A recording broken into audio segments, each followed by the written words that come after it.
नमस्कार। Supreme court से बहुत बड़ी खबर आ रही है। गहलोत को बहुत बड़ा झटका लगा है। सचिन पायलट के आगे गहलोत की करारी हार हो गई है। सुप्रीम कोर्ट में एक बड़ा यू टर्न कांग्रेस ने ले लिया है और राजस्थान विधानसभा के अध्यक्ष सीपी जोशी ने जो कांग्रेस ने याचिका डाली थी वो वापस ली है, क्योंकि उनको पता था कि उनके करारी हार होना निश्चित है। अपने अहंकार के बल पर किस तरीके से वो हाई कोर्ट के ऑर्डर के खिलाफ वहां पर पहुंच जाते हैं, क्योंकि हाई कोर्ट ने अभी रोक लगा रखी है। जो राजस्थान के स्पीकर ने सचिन पायलट समेत 19 विधायकों को सस्पेंड करने का जो उनके खिलाफ जो एक्शन लेने का जो नोटिस जारी किया था, अब उस पर रोक लगी हुई है और उसके खिलाफ सुप्रीम कोर्ट गई थी कांग्रेस। और कांग्रेस को ये बहुत बड़ा झटका है। कांग्रेस ने अपनी हार मान ली है, क्योंकि उनको पता था कि वो कानून की लड़ाई नहीं जीत सकते, क्योंकि उन्होंने असंवैधानिक कार्य किया था।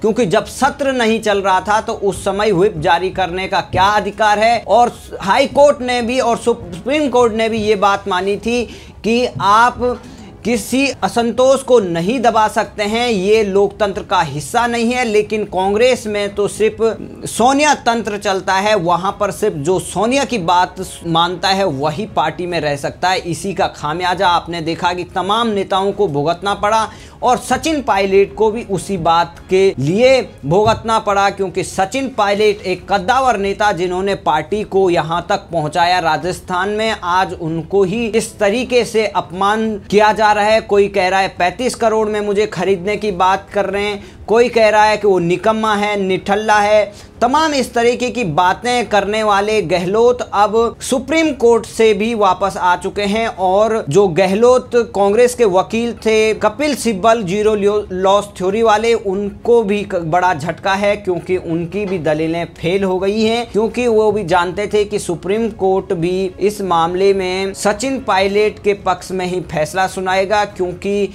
वो संविधान के तरीके से काम कर रहे हैं और उन्होंने अपना पक्ष सही तरीके से रखा। और जो राजस्थान विधानसभा के स्पीकर हैं उन्होंने गलत स्टेप लिया था और उनके खिलाफ कार्रवाई की थी, क्योंकि विधानसभा सत्र नहीं चल रहा था। वहीं आपको बता दें दूसरी तरफ बहुत बड़ा झटका है अशोक गहलोत के लिए, राजस्थान कांग्रेस के लिए, कि उन्होंने जो अर्जी दी थी कि विधानसभा सत्र बुलाने के लिए राज्यपाल को, राज्यपाल ने करारा तमाचा मारा और नया पेज फंसा दिया, जिससे अब अशोक गहलोत बुरी तरह फंस चुके हैं। क्योंकि उन्होंने कहा है कि जो सत्र बुलाने की बात की थी उसमें पहले तो कांग्रेस पूरी मीडिया में फ्लोर टेस्ट की बात कर रही है, वहीं जब एप्लीकेशन देने की बात होती है वहां पर विधानसभा सत्र करवाने की मांग करते हैं राज्यपाल से, तो किस तरीके से वहां पर उस चीज को मेंशन नहीं किया जाता है एप्लीकेशन में, वहां पर पत्र में वो उस बात को बिल्कुल से कहीं नहीं दिखाया जाता। इसी का स्पष्टीकरण राज्यपाल ने मांगा और कहा कि आप विधानसभा सत्र बुलाने के लिए 21 दिन का नोटिस देने पर विचार कर सकते हैं।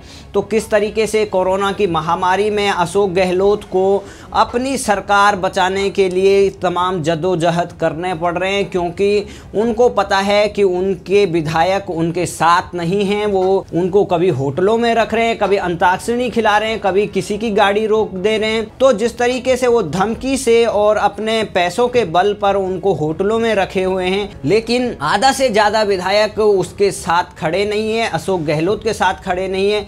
इसी का कारण है कि अशोक गहलोत इस समय भी वो अपना बहुमत साबित कराना चाहते हैं, जबकि उनके पास कोई विपक्ष के नेता ये भी नहीं कर रहा कि आप अल्पमत में हो, ना तो बीजेपी ये कह रही कि आप बहुमत साबित करो। बीजेपी कोई अविश्वास प्रस्ताव नहीं ला रही है, न तो और कोई। सिर्फ और सिर्फ अशोक गहलोत को ऐसी कुर्सी पर चिपके रहने की आदत हो गई है कि वो इतने सीनियर भी हो गए हैं, लेकिन वो युवाओं के लिए मौका नहीं दे रहे हैं। और कांग्रेस के राहुल गांधी तो तमाम ऐसी बातें कहते हैं कि हम युवाओं की पार्टी है, युवाओं को हम तवज्जो देते हैं, लेकिन आप यहाँ पर पूरी तरीके से कांग्रेस का दोगला चेहरा देख सकते हैं। वहीं आपको बता दें कि राजस्थान में जिस तरीके से राज्यपाल के खिलाफ अशोक गहलोत और वहाँ की कांग्रेस पार्टी ने एक असंवैधानिक कार्य किया और जो आज तक के इतिहास में कभी नहीं हुआ कि राजभवन के आगे वो नारे लगा रहे थे, इस तरीके से प्रदर्शन कर रहे थे। एक तरफ कोरोना महामारी है, वो इस तरीके का ड्रामा कर रहे थे।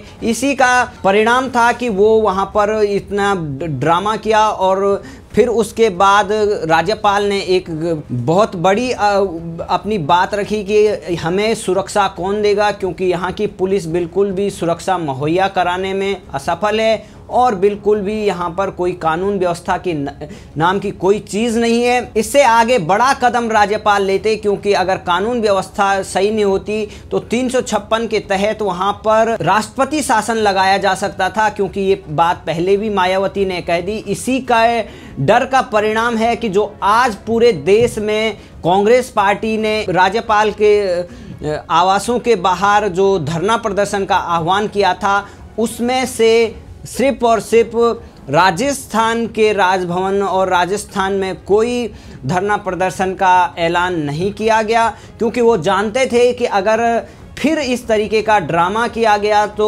राज्यपाल को स्वतः संज्ञान लेते हुए इस तरीके का काम करना पड़ेगा और उनको वहाँ पर राष्ट्रपति शासन लगाने के लिए मजबूर होना पड़ेगा। इसी के डर की वजह से कांग्रेस पार्टी ने वहां से ये जो प्रदर्शन था वो वापस लिया और आज पूरे देश में वो तमाम इस तरीके के नौटंकी कर रहे हैं, क्योंकि वो आप जानते हैं कि जब राम मंदिर का आंदोलन शुरू हुआ था और उस समय बाबरी का जो ढांचा था वो गिराया गया था, तो उसके बाद तमाम बीजेपी की जो सरकारें थी उनको किस तरीके से निरंकुशता से और एक तानाशाही के तहत उन सरकारों को हटा दिया गया। आज वही कांग्रेस पार्टी सवाल कर रही है लोकतंत्र के नाम पर। उसके तमाम नेता बिल से बाहर निकल रहे हैं, चाहे पी चिदम्बरम हो, गुलाम नबी आज़ाद हो, आनंद शर्मा हो या सुरजेवाला, तो हमेशा राहुल गांधी के पीछे रहते हैं। तमाम जो लोग हैं वो बाहर आ रहे हैं और क्यों इसका डर इस तरीके से सता रहा है, क्योंकि कांग्रेस के पास एकमात्र जो राज्य अभी बचा हुआ है, सबसे बड़ा राज्य, और जो वहाँ पर राजस्थान है, और उसके बाद अगर राजस्थान से भी कांग्रेस का सफाया हो जाता तो एक मैसेज चला जाएगा कि भले आपको जनता वोट दे या न दे, लेकिन आपके विधायक भी आपके साथ नहीं है, क्योंकि आपके पार्टी के लोग ही आपकी इंटरनल डेमोक्रेसी समझते हैं, क्योंकि वहाँ पर किसी की आवाज़ को नहीं सुना जा सकता है।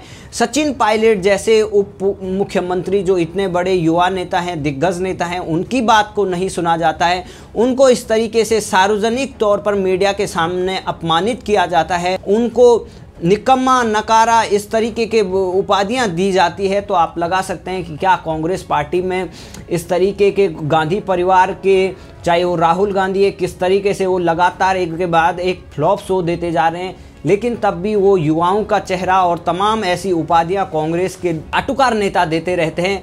वहीं जो सचिन पायलट अपने दम पर जीत दिलाते हैं, उनको इस तरीके की बातें रखते हैं। तो इसी का खामियाजा है कि आज वो कोर्ट से, चाहे वो कानून की अदालत में है या वो जनता की अदालत में, हर जगह वो फेल हो रहे हैं। और जो उन्होंने राजभवनों के बाहर जो आंदोलन का आह्वान किया था वो भी पूरा फ्लॉप है। और सुप्रीम कोर्ट से भी वो यू टर्न लेते हुए सीपी जोशी ने याचिका वापस ले ली है। तो इसका साफ सा इशारा है कि कांग्रेस पार्टी को अब फिर अपने अध्यक्ष को बदलने के लिए काम करना पड़ेगा, क्योंकि गांधी परिवार एक तरीके से कांग्रेस के लिए बहुत बड़ी वीकनेस हो गई है, क्योंकि सब चीज़ें गांधी परिवार ही तय करता है। एक अध्यक्ष हटता है तो दूसरा गांधी परिवार का सदस्य बन जाता है, और जो अन्य पार्टी के नेता हैं उनके लिए कुछ नहीं होता है। वो सिर्फ और सिर्फ उन गांधी परिवार की आरती करने में लगा रहता है। तो कब तक ये कांग्रेस में चलता रहेगा? जब तक ये चलता रहेगा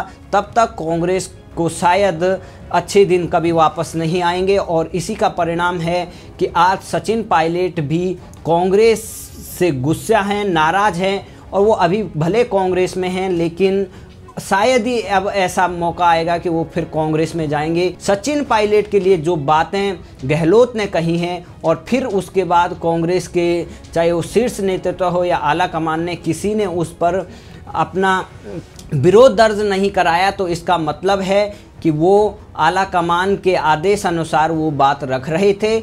और इसका परिणाम है कि आज कांग्रेस अब शायद पूरे देश से मुक्त हो जाएगी और कांग्रेस के लिए धीरे धीरे अब अपने कार्यकर्ता जुटाने भी मुश्किल हो जाएंगे।